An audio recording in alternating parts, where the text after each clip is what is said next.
Praise the lord. ఈరోజు దేవుని వాగ్దానము, రాతి గుండె మీలో నుండి తీసివేసి మాంసపు గుండెను మీకు ఇచ్చేదను.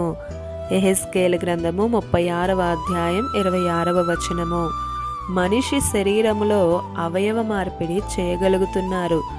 గుండె మార్పిడి, రక్త మార్పిడి, కిడ్నీ, కన్ను, ఇలా ఎన్నో మార్చగలుగుతున్నారు. కానీ రాతి గుండెను అనగా పాపముతో పాడైపోయిన హృదయాన్ని మాత్రం ఏ ఒక్కరూ మార్చలేకపోతున్నారు.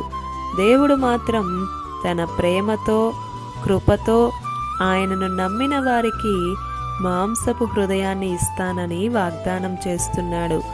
మాంసపు హృదయం అనగా విధేయత కలిగి దేవుని ఆజ్ఞలు పాటించే హృదయం, మెత్తని హృదయం.